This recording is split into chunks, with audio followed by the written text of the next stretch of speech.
wrestling fans everywhere. My TNA wrestling fans, where you at? Welcome to the March 28th edition of TNA Recipe. I'm your host, Big Red, along with my guest host, hopefully becoming my permanent host, Mr. Ethnic Ultra Golden Chris Cox. Oh, once again, thanks for having me. How you doing tonight? Oh man, I'm good. How you doing? I'm doing pretty good. Yeah. I nailed your name tonight. Last last week I kind of botched that one. Yeah, I was holding my breath, waiting to see if you were going to get it this time. And as always, we got our producer extraordinary with us, Mr. EL.CIBERNETICO out of LA. What's going on, Red? Let's handle this. All right. Okay, well, I'm going to once again talk about what is going on tonight's show. Well, let me start with the beginning of the show. First off, I can say one props to TNA for having a show in front of a very live crowd, sold out from Jonesboro, Arkansas. The crowd looked like they were very enthusiastic, very into it, and it was open fight night. And it started off with Jeff Hardy coming out, and he said what we were expecting was for him to call out a member of Aces and Eights. He had talked about how he was the number one contender for the title and everything, but right in the middle of him talking about open fight night, Bully Ray cuts him off and starts talking trash while the rest of Aces and Eights made their way to ringside. And then what Bully Ray wanted to know is if Jeff Hardy was, going to call him out tonight. And he ended up no, the person that he wanted to call out ended up being Mr. Anderson. After calling out Mr. Anderson, what that meant was that Aces and Eights, they hit the ring and they tried to jump Jeff Hardy, but then the rest of the TNA locker room came out to make the save for him. But what that did give us was what was going to be the main event that we had on deck between Jeff Hardy and Mr. Anderson. All right. Right. I like how Anderson got on the mic. He was like, this, he's getting a second try, another second chance. After, he gets a second chance, a fifth chance, a 30-something chance, and I'm like, wow, really? But he was kind of right. Jeff Hardy has had a lot of chances, and to redeem himself. He has. But I do feel like this is one of those things where I can agree with Aces and Eights. Like Jeff Hardy, this should be your last chance. But then after that, they showed how last week Bad Influence had interfered in Chavo Guerrero and Hernandez's match. But then for open fight night, Chavo and Hernandez challenged Bad Influence, the team of Kazarian and Christopher Daniels. And there was a special stipulation added where the winner was the number one contender for the three-team tag team title that they got going. There's only 3 teams in the division. I really wish that they would add more, but that's beside the point. Well, this match was actually a pretty decent match, and Christopher Daniels was pinned by Chavo Guerrero after Chavo hit an excellent frog splash. Chavo and Hernandez are now the number one contenders for the tag belts. Right. So they'll be the ones getting the shot at Rude and Aries. Right. I think the highlight of the match for me was when Bad Influence was standing in the ring and Chavo and Hernandez both hit that shoulder tackle over the rope. I was like, oh wow, that was a nice move. It was. You know what? Hey, I mean, even though Chavo Guerrero's been doing the move for a long time, I thought he hit a very excellent frog splash on Christopher Daniels. Like, he got a lot of velocity, like a lot of air. Yeah, he did. I was impressed by the hang time for somebody who's up in age like Chavo. Hey, he's a Guerrero. Of course. But like I said, always a good hand to have on the roster. He's always a good hand to have on the roster. I just wish that TNA would give these guys more tag teams to work with. That's all. I mean, I'm sure they got some sitting down there in OVW. I say, why not bring a few of them up? Next, we got Terrence Rowe was in the middle of changing in the back whenever the cameraman interviewed her. I was like, oh yeah. But of that course, was a nice segment. That was nice. it was. But she was hype about being on the active roster, no longer as a referee, but there to wrestle. And that she had a pretty good idea of who she was going to call out. And of course, we all knew who she was going to call out. Because they showed the footage from last week whenever Brooke Hogan told her, well, hey, you're no longer going to be a referee. You're now going to be an active knockout. And then out came Taryn Terrell in a very, very nice outfit. And she challenged Gail Kim for open fight night. And whenever Gail Kim made her way out to the ring and said, basically she told Taryn that she was crazy for calling out the greatest female wrestler that ever lived. Right. That's saying a lot there. Right. She's basically like, you trying to call me out, you're not even on my level. Right. Yeah, we all know Gail Kim. Now, is she the greatest female wrestler of all time? There's a lot of debate there. But we all know that Gail Kim can go. She is one of those. She got skills. We all know that. Right. Then out comes Tara, because she said, hey, there's another former champion that's upset with you. Out comes Tara, and she brings Jesse with her, that Johnny Fairplay dude who I think is a scrub, honestly, and a waste of roster space. And these two women, Tara and Gail Kim, beat down Tara. And it looked like it was going to be a beatdown of all beatdowns until Velvet Sky came out. Velvet Sky came to her aid and helped her clear the two chicks out of the ring, and then they went to commercial break, and then after the commercial break, they talked to Taryn and Velvet Sky, right in the middle of them having the conversation. Taryn goes nuts as she sees when she sees Tara and Gail Kim running down the hall. She attacks them from behind. She was going crazy. It was nuts. It was kind of cool to watch. I don't know. I was kind of turned on by how crazy she was going.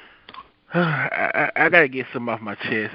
I'm kind of upset with Tara because she got rid of the little red streaks in her hair. What the hell is up with that, Tara? Yeah. You know what? I kind of like it when women do the whole thing with the dark hair and put the color streaks in the hair. I do get down with that. It's like, Tara, we love you. We love you. But when Taryn went ham on them two chicks, Velvet Sky had to pull her back. And I'm like, why are you pulling her back? You should be helping her. Right. Makes you wonder if at some point Taryn Terrell's going to get her revenge on them two and then decide that she wants a shot at Velvet Sky's title. Because in the end, is it not all about the belt? Exactly.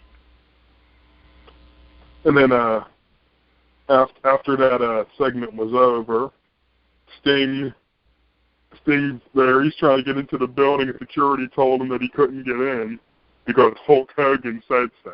So yeah, now Hulk Hogan is barring Sting from ringside. I don't know why Sting didn't just use the rafters. I'm like, really, dude? You've been in here from the building? Wow. I was like, Sting is like, oh, so you're not gonna let me in? Well, I guess I'm just gonna have to get in another way. Right. Because here's what happened. Because after that, Jeff Hardy was having a conversation with Hulk Hogan where Hogan was going to tell him the stipulation of the match. But right before they can get the conversation going and let all the other fans know, Hogan hears Sting's music and he's like, hey, I got to go out to the ring. And what does Sting do? Sting says it's open fight night, and I want to challenge Hulk Hogan. So I'm sitting there like, hey, what is this? This is like an old episode of WCW Thunder. Right? Like, wait a minute. It's Thursday. I was like, hold on. Pause. What the hell is this? Why is he calling out Hogan? Right, he called out Hogan because he said he's going to offer his apology for a third time, and he said that if Hogan didn't accept it, that things were going to get nuclear. Right, I was like, oh shit. And then of course,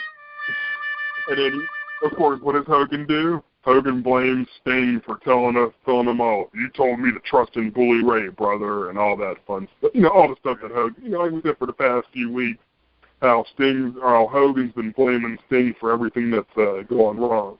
Right. He said he was demanded that we put him on the team and everything. Right. And I loved it when Sting flipped it back on him. He was like, wait a minute, you're the general manager. Whatever you say goes. It's basically like you didn't have to do it. You decided to do it. You started drinking his Kool-Aid too. Right, that's what he said.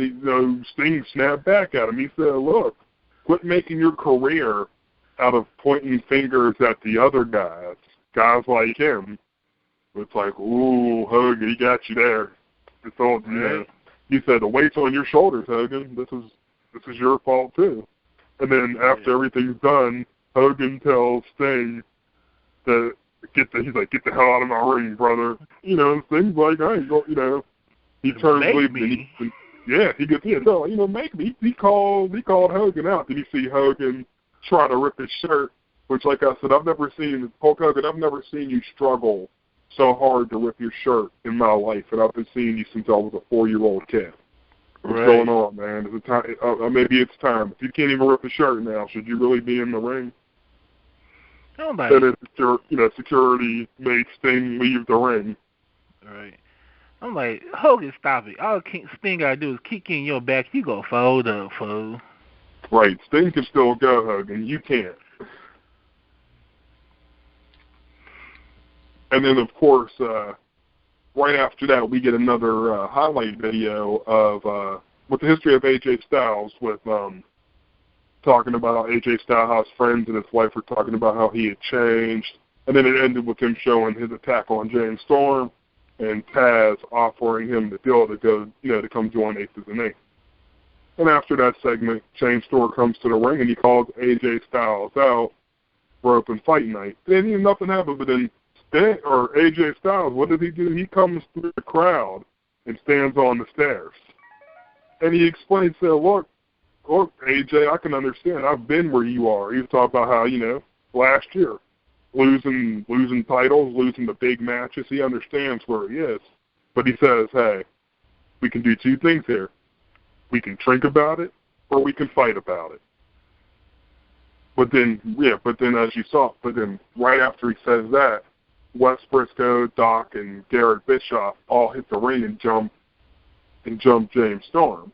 Now, with AJ standing in the crowd, it's almost like he was a distraction for them to come in there and jump James Storm, which further pushes the idea that AJ Styles might possibly be a member of Aces and Eights. Right. I mean, and he stood there and watched him get beat down for a minute. Then he just walked off and was like, walked up. Then Eric Young and Kurt Angle came in and made the save.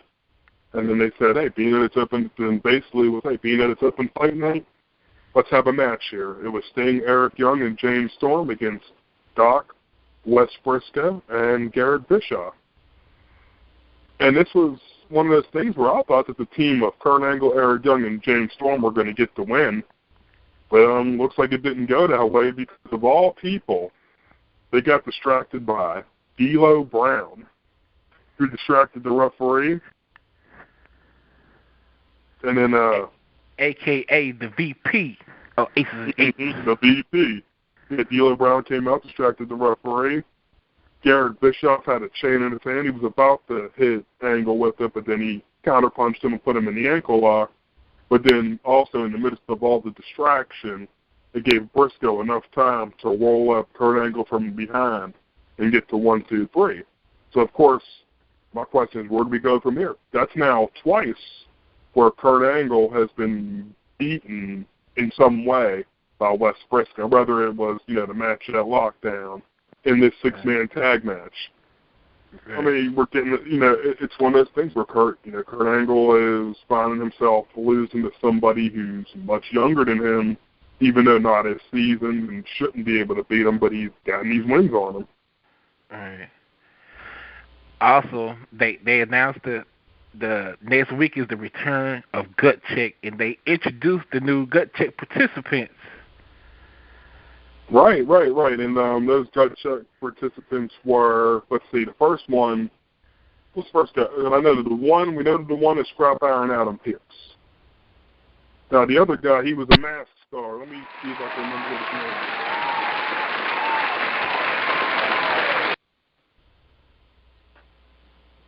Yeah, we had Adam Pearce, and I'm trying to get some information on the other guy because I didn't know so much about the other. No, I've never seen the other guy before. But Adam Pearce, a lot of hardcore wrestling fans already know a lot about Scrap Iron Adam Pearce. Adam Pearce, they're not just getting that; they're getting a 5-time former world champion, NWA World Heavyweight Champion for gut check. And I think that with Adam Pearce, I'm just hoping that when they bring him in, that they don't make it seem like he's just some guy. You know what I mean? Like that he's just some guy off the street. I would bring up Adam Pearce's history. Adam Pearce was he was the first NWA World Heavyweight Champion of the post-TNA era. And his opponent for next week's gut check is a guy by the name of Magno. Mass superstar. And I think that this, if everything goes well, this could be match of the night that nobody knows about. That's why I said it's always a shame that I like how they're doing gut check where it's two guys that aren't on the roster, but it's a shame that they can't get them both in there. You know what I mean? All right.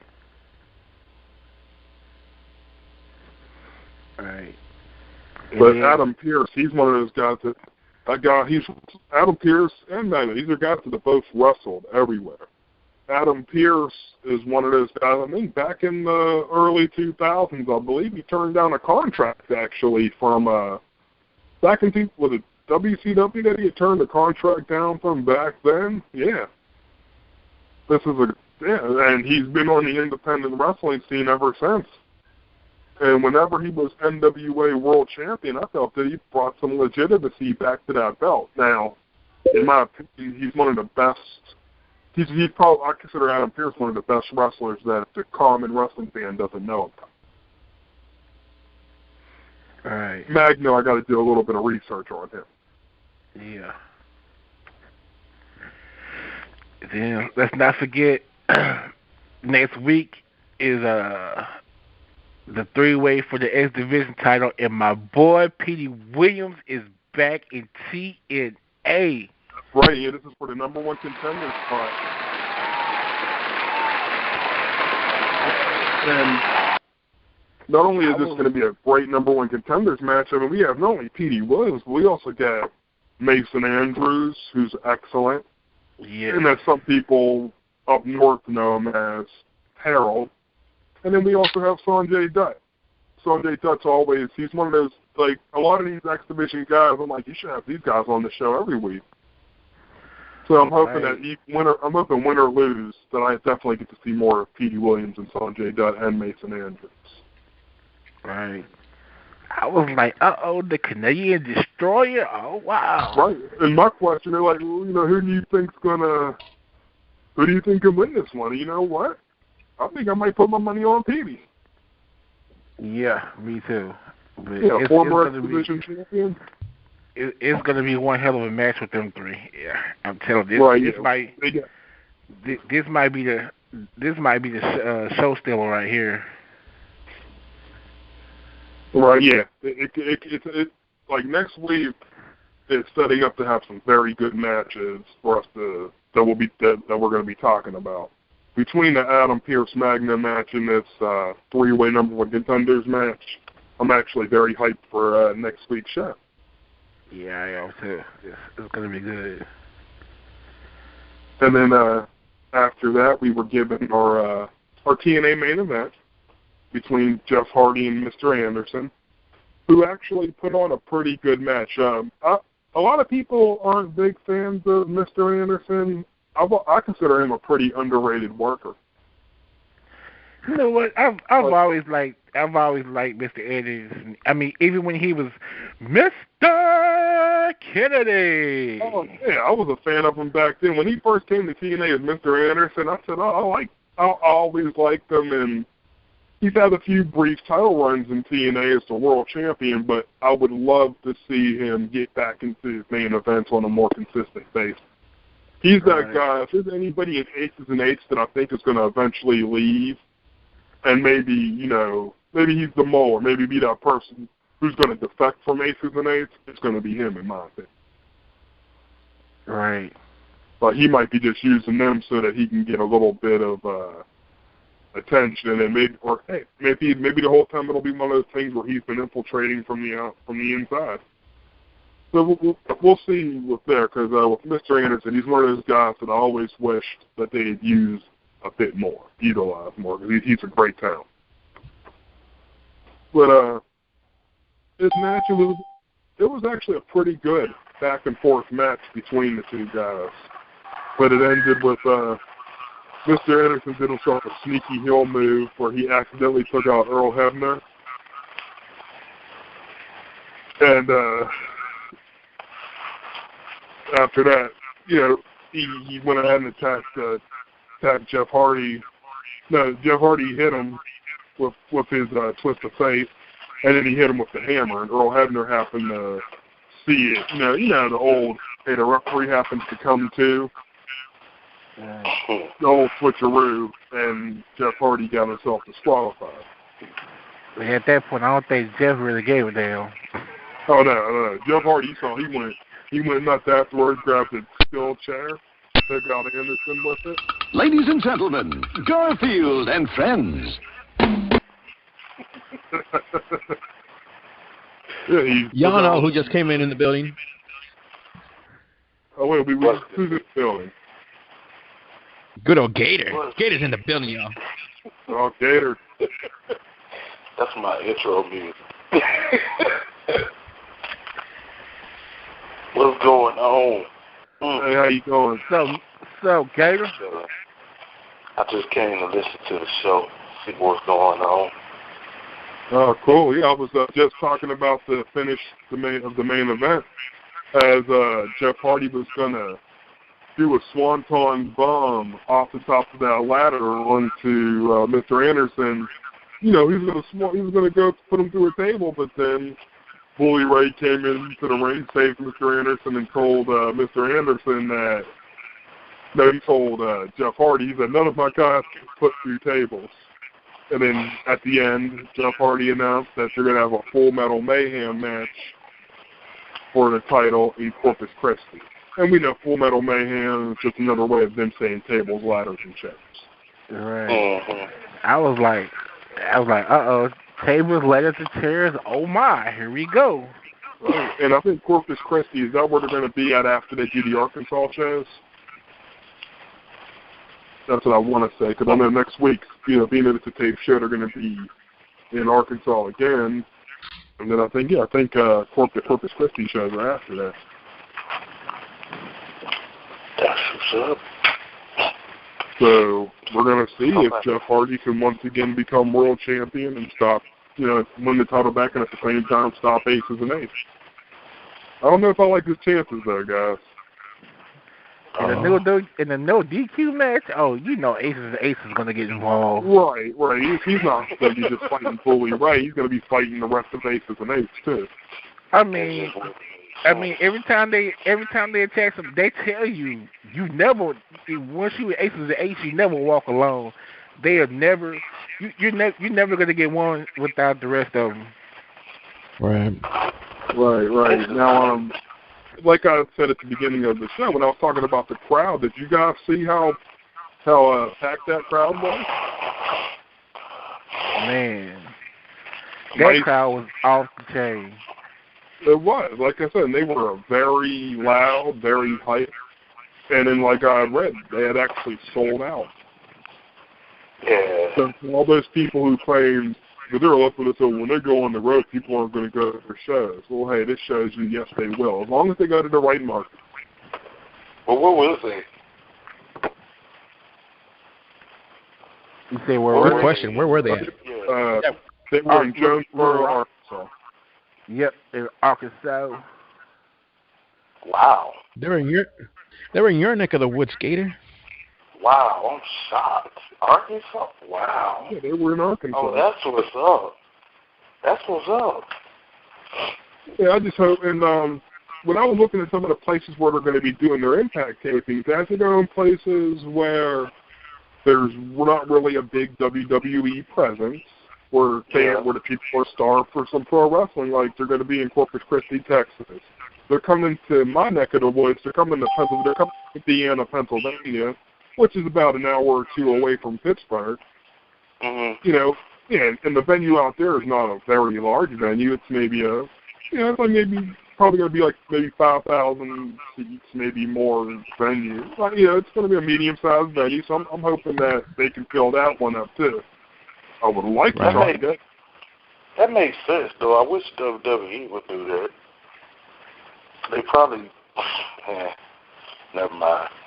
They would do some medium. Oh, we got someone calling in. New call. Who we got? Shit. What's up, creative trickster, Mr. Brandon Doolin himself? Doolin. What's good, Doolin? Watch TNA? Sadly, no. By the time I got off work, it had already been over. All I could really do at this point was check college basketball scores at this point. Oh, tragic. Well, hey, you need to set your DVR for next week. Your boy Petey Williams is back. Petey Williams is back. Yeah, the Canadian destroyer himself. Yes. Hey, everybody's been saying that tonight. What the hell? I've never heard. Wait. I need to ask real quick. Did he come back normal-wise, or did he come back as Maple Leaf Muscle? He won't be on to next week's show. He'll be him, Sanjay Dutt, and Mason Andrews will be three-way division. Where him and Sanjay Dutt in the same match, I'm instantly tuning in. There you go. And now that's his X division. Can I say I've never heard of Doolin that excited before? Can I say that? Wow. It's a three-way match. Anybody familiar with Mason Andrews' work at Scorpio Sky? Yes, sir. Out here in Southern California. Cali, PWG. Yes. Yes, sir.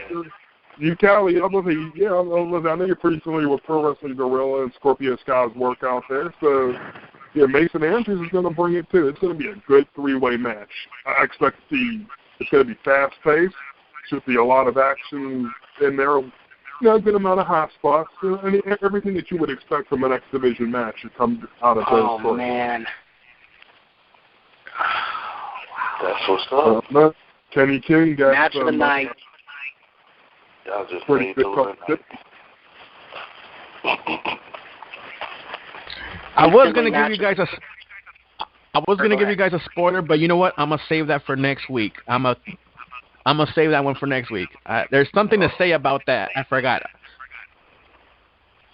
Uh-oh. But I'm not gonna ruin it for nobody. We're just gonna watch this, and then we'll bitch about it later. Wow.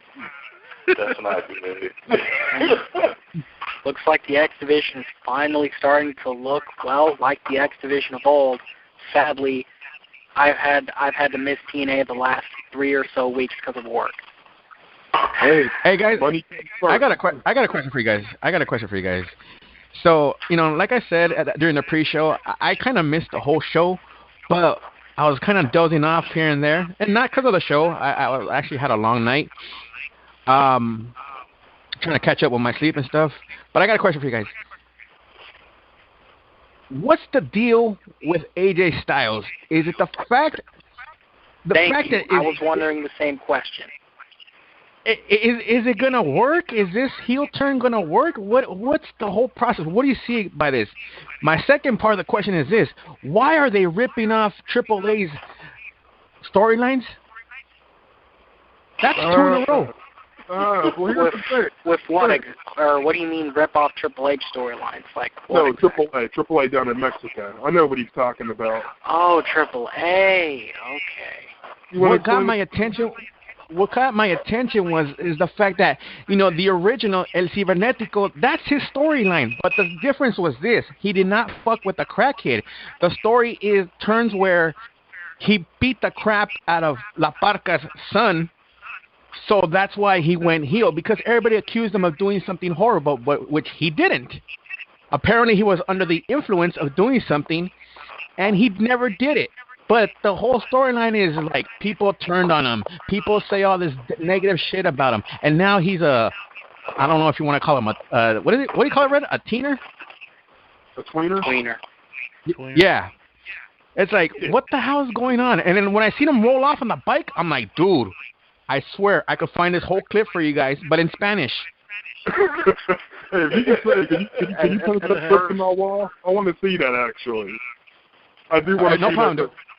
Because you gotta remember, TNA does have a talent exchange with AAA. In that promo, Cibernetico gets pissed. He's like, "You guys are accusing me of this and that." You know how AJ walks into to his home, the camera's there talking to his wife. Right. Well, the same thing happens with Cibernetico. The camera's in there talking to his girlfriend, and he walks away like, "What are you guys doing here?" What? He gets on his bike and he takes off. I'm like, "Wait a minute, I saw that already, but in Spanish." I want to see that clip. I would love to see that. It's like a spitting image. Sound like deja vu. Now, the thing about exactly. I'm like, what? I'm not necessarily say that. We can't necessarily say that AJ is doing a heel turn. I just think it's one of those things where AJ doesn't like anybody right now. He likes that he's a tweener. He doesn't like anybody else.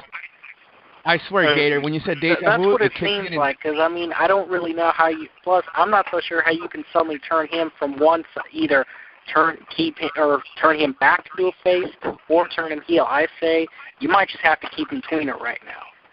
Well, that's what it is. You can't really switch him from one side to the other. We don't know whose side he's on right now. That's exactly. I mean, and I first. And like when he first came back, my friend told me it's like you would think he apparently stayed face, I guess, because he was going after bad influence, and all of a sudden he clotheslined Shane Storm. I'm like, which actually makes a lot of sense because yes, bad influence put him through all that emotional crap, but if you remember, it also made sense for him to go after Storm because Storm's the one who pinned him at Turning Point, making him ineligible for the TNA World Title at least until this year's Bound for Glory. Now, here's the thing, though. While it is it might be a shot at a AAA storyline, but it's also a look at whenever Sting was mad because they accused him of being an NWO member, and it ended up that it was, bogus Sting or whatever. And Sting got mad. Sting didn't talk to anybody. Sting beat up whoever got in his way. It didn't matter if you were NWO or not. It's just a combination of the two. But at the same time, it doesn't matter if it's a rehash because there's no storyline in professional wrestling that hasn't been done before. Jim Cornette once said that there's a 7-year rule. They feel that after 7 years, what's new is old and what's old is new. After 7 years, they feel that there's enough turnover in the fan base that you can rehash a storyline again. Okay. Sure. Wow. So, with everything else that I've learned, with every other rule that I've learned from Jim Cornette, that is the one that I will always remember. So thank you for saying that rule. Right. And the thing about it is that people can say, "Oh, it's a rehash," but my thing is, I don't care if something's been redone as long as it works. Don't take storylines that didn't work the first time and then do them again. But if it works the first time, another thing is, go ahead. What I was going to say is, if it worked the first time, don't do it again. But if it worked the first time, go ahead and give it another try. See, and another point I was going to say was, I was going to add to your point by saying this.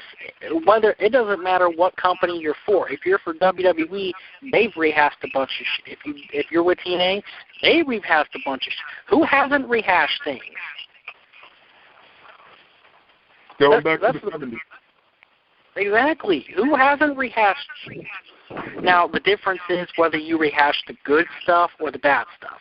It's one thing if the storyline did wonders and you're trying to bring it back and it just doesn't work, I guess, because you don't have the right people for it. It's another thing if you do, you're not, the storyline that you bring back wasn't even a good storyline the first time.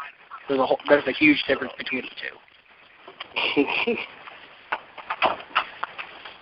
So if you're going to bring back a storyline and it doesn't work, at least bring back one that worked the first time, like one that could work because it was good the first time and maybe you could have the right people for the second time around. Do not bring back a storyline that sucked the first time and would make everybody's eyes bleed and their ears swell up the second time around.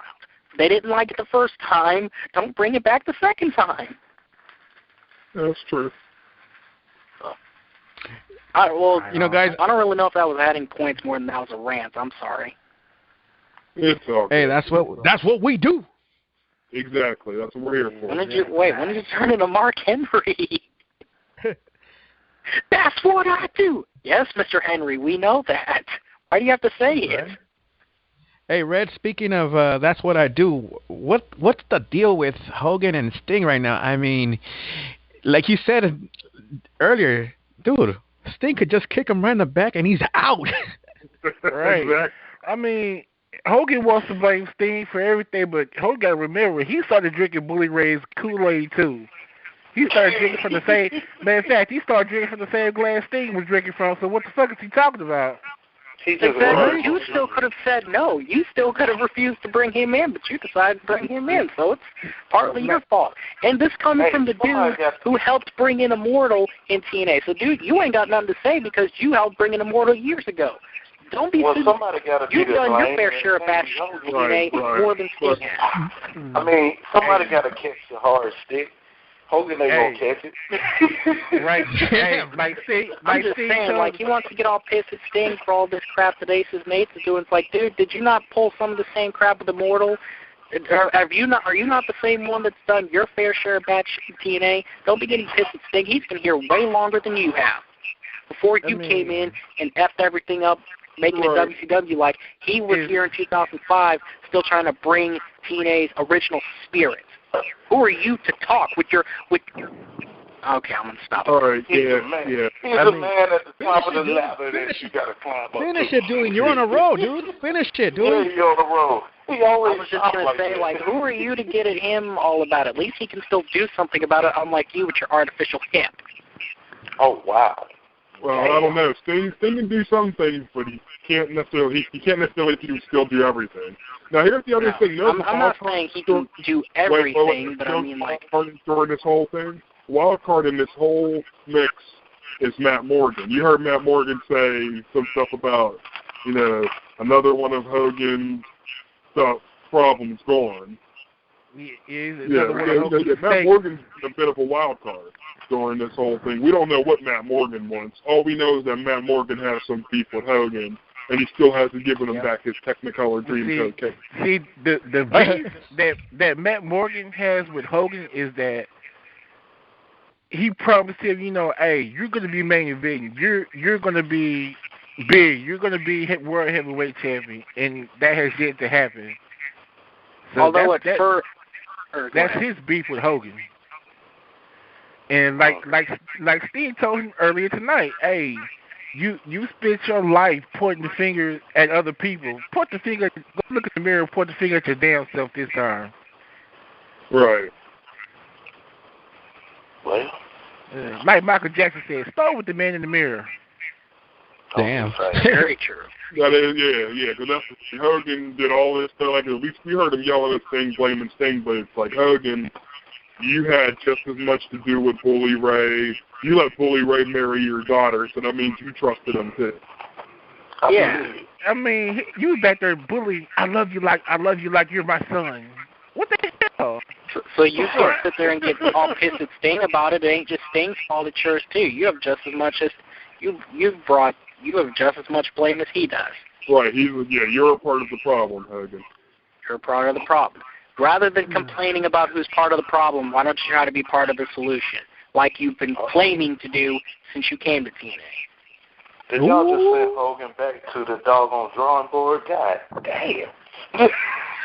They're rough tonight. Yeah.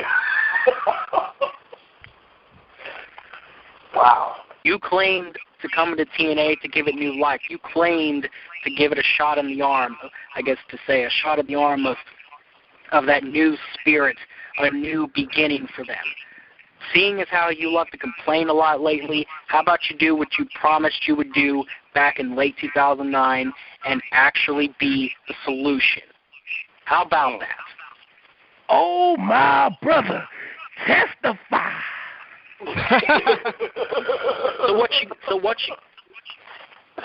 Or you know what? I'm not going to say it. I'm not going to say it. Right, yeah, I think so. You on the road, No. It's like, so what you going to do when Solution Mania runs wild on you?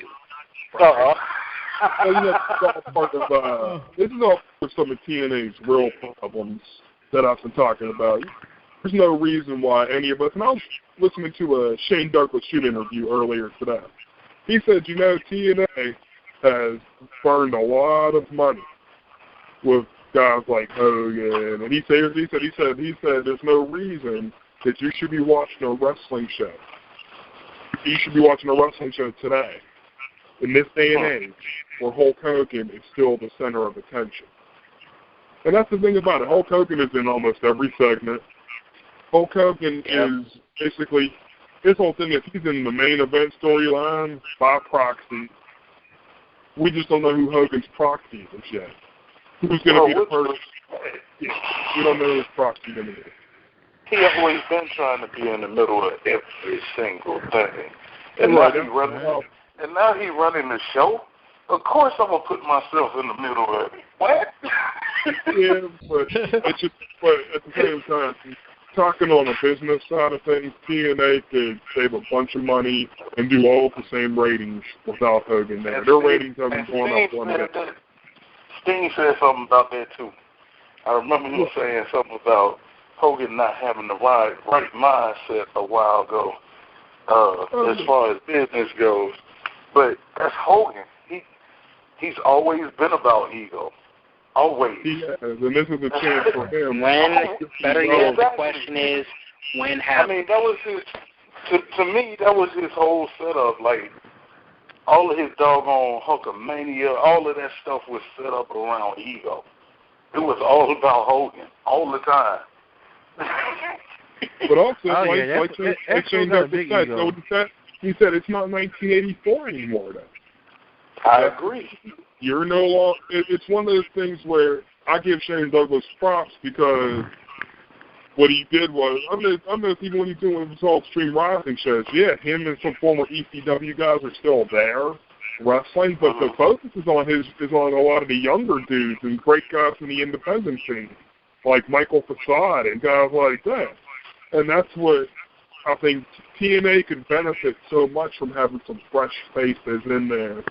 And Thank you. Exactly. Let Hulk Hogan do some stuff to maybe help the brand out, or maybe by talking, maybe going on radio shows, maybe helping with the publicity part of it. But there's no need for the Hogans to be involved in all the storylines. For it to be basically total nonstop Hogan, essentially. And that's the thing. Even with Bully Ray's the top heel, but whoever the champion is, Hogan's going to hype them up because they're kind of his proxy. They're his main. They're in the main event because he can't be. But then again, have you guys heard? Hulk Hogan has been talking on radio shows about how he might be healthy enough to wrestle because he wants to become the oldest world champion of all time. And we all know, guys. Hogan wants the belt. Guess what? Hogan wants the belt. He can have it. Am I right? Man, if Hogan really wants to win the TNA World Title, like if he said Dixie, I want to be champion. If he can wrestle, he said Dixie. Wait. So he's trying to be in the World Book of Guinness Records. Right. Actually, no. Since you just brought that point up, though, you know what? At this point, and I really hope they're not doing this, but what if that's how Bully Ray's title reign will end, and where Aces Nate's are going to crumble by they actually going with Hogan winning the title at Bound for Glory somehow, or somewhere close. That's what it sounds. That's where the IWC is pointing it towards right now. Because that's what it's starting to sound like. If they don't do anything with AJ Styles, if they don't do anything with Matt Morgan, I don't know where else they're going to go. And I'm not even saying it's a good idea, but I wouldn't be surprised at this point if they do it. Yeah, but the thing is that one of those guys, if Hogan can't wrestle again and get the title like he wants, one of those two guys are going to be his proxy. That's what's going to happen. That's why, like I said, that's why I've been saying for the past few weeks, Hogan is in the main event by proxy because Bully Ray burned his daughter. Right. I swear, if Hogan gets that belt, the show we do after that, every other word out of my mouth will be a cuss word towards Hogan. I swear it will. I've already been tempted to do that for the last 3 years since he's come out. It's going to cause a lot. There's going to be a lot of people that the people will probably stop watching in droves, and they'll say, well, once again, TNA was improving, and then Hulk Hogan had to Bigfoot his way in. See, and here's another thing about it. You guys remember Bound for Glory 2 years ago when originally, I guess it came out originally that Rude was supposed to win the world title from Angle at that night, but Hogan, for whatever reason, I guess at the last minute, suddenly changed it. I remember that. Stuff like that. Remember the backlash that he got for that? If he wins the world title this year, that's gonna look like a positive compared to the backlash he's gonna get for if TNA actually goes with what we're talking about. Oh, yeah, I mean, well, look, back then when he did what he did back then, he ruined a lot of things. About because at first he wasn't sure about Rude, so he put the belt on James Storm. Then a week later, he changed his mind about Rude. And having Rude turn heel, which actually ended up being a really good thing because we've seen how great a heel Rude's been. They burned 6 months of storyline in a matter of a week. They could have slowly but surely broke up Rude and Storm as a tag team. And another problem is this. Another problem is Mega Powers. They took a year to break them up as a team, but they slowly but surely broke them up. And they could have done the same. You could take a team like I think Rude and Aries are together to eventually split up, and you'll see it slowly start to happen. Especially, it was only a matter of time that they. But the one thing I was going to add to that one is like at first they were talking about getting every single title in TNA, and then you kind of knew eventually it was going to be as soon as they get to the world title. That's when it's going to start happening. Ego. Exactly. With the combined egos Anthony, of those two. Hey, Anthony, we're kind of running out of time. Real quick, we got one more question. What do you think about the fact that maybe Hogan is part of Aces and Eights? Oh, hell no. Okay. If Hogan is part of Aces and Eights, that's a very, very, very, very, very good way to crap on that whole storyline. That was finally starting to get good. But we don't need Hogan. Hogan doesn't need to be in Aces and Eights. Aces and Eights doesn't need Hogan. Aces and Eights is right and a group of young guys that might finally get a chance to do something. They don't. If Hogan puts himself in Aces and Eights because it's popular, he's going to overshadow the crap out of it. It overshadows everybody. It'll be about ego. Hogan ends up being in Aces and Eights. I mean, what reason would he really need to join Aces and Eights when he already kind of overshadows everybody anyway? Exactly. Seeing as how it's already total nonstop Hogan, why does he really need to go there?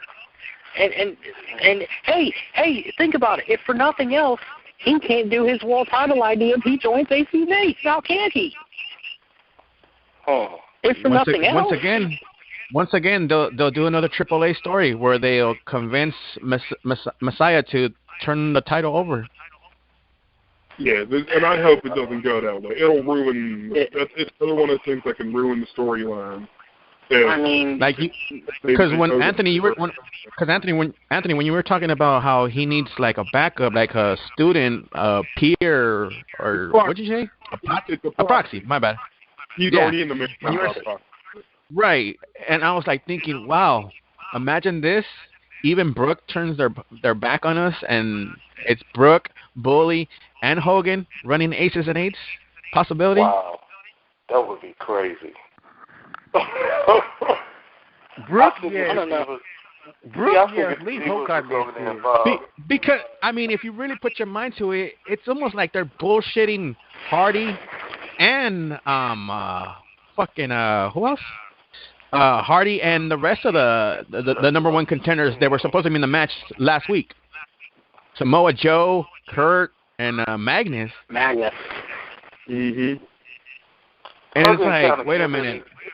I was thinking that too because Hogan, for some reason, when he came out, when was this? Last week, and empowered everybody in the back, he made sure to mention the Divas. Did y'all notice that? I was like, Divas ain't been in this whole time. Why is he saying Divas? So I'm trying to wait and see what part they gonna play. Because you just said Brooke. I'm like, that might be it. Exactly. It's like little hints like that. It's like, why? Like I was the same way too. Like, why are you mentioning the damn knockouts for? What? What's the whole point? Like, just watch. They'll have something in mind for them, I guess. You know? I was so thrown because he said I'm empowering everybody in the back, the knockouts, and I'm like, what? What the hell? Like, do we know why is Brooke Hogan in charge of the knockouts when she has no wrestling experience? Shut up. Exactly. Thank you. I mean, no, I'm sorry. It's like Kelly has more wrestling experience than you do, and she couldn't even run the ropes correctly.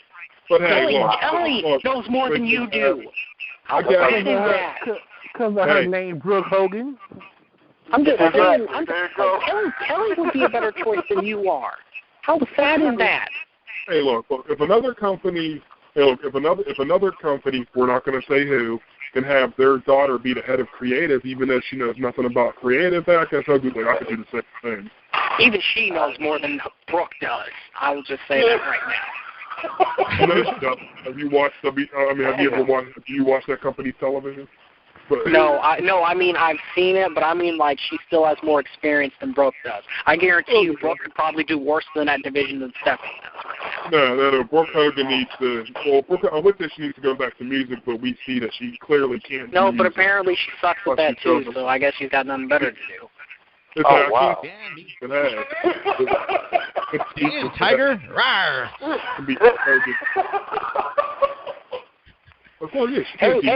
Hey, just like Gary said, maybe you could do a side job of, just laying on your back doing nothing. I mean, it's how you got the job in the first place. Wow. Ouch. Damn, my back hurts. I guess whenever, we know. Look, I mean, hey, you've got the intelligence of a turkey. Why not get the stuffing? Hey, nepotism is part of wrestling. It's like, hey, she can't sing, so here, I'll get a job here because I know I can get a job. Damn. Dude, on the road tonight. Damn. I'm scared. Exactly. I'm under the sheets over here like, oh, my God. Seriously, you're in a division where every single one of those women could kick the crap out of you in less than 5 seconds. Yeah. I don't know, though. Brooke Hogan's a big bitch. I'm just saying, like, you're sitting there trying to talk down to Gail Kim, and it's like, that's the woman that even brought the Knockouts division their championship in the first place. She's the one that helped get them a title in the first place. She was the first ever champion. You're going to talk to her like that? Like, who do you think you are? All right, hey, don't take it too serious. I'm just saying. Anthony Red, we're running out of time, so what can we expect for next week? Well, for next week, I want everybody to tune in where we'll talk about the Gut Check Challenge match between Magno and Strap Iron Adam Pearce. And we're also going to talk, and the match that I'm really looking forward to, the number one contenders X Division match between Petey Williams, Mason Andrews, and I'm like running a blank real quick. Man, that's going to be awesome. Match of the night. Yeah, match of the night. It's going to be an awesome show next week. Y'all going to have to tune in because... Definitely. I want everybody to tune in. We're going to have a lot to talk guys, about. let them know where we can find us at, man. All right, I'll start with myself. You guys can all find me, follow me. Anybody out there that's listening, follow me on Twitter at Suzanne Cox. And also you can check out my weekly columns that I write over at www.kfavekickout.com. Got some good stuff going on. All right. And you can find me on Twitter at Reddon81, REDDON. Follow me on Facebook. And you can also find WCC on Twitter at WCC Live. Find us on Facebook, Wrestling Commentary Central. And hey, we're here every week. No, every Thursday after Impact, the number to call is 760-569-7676. Again, 760-569-7676. Access code 200-446-pound. Again, 200-446-pound. Hit that pound or you ain't getting in.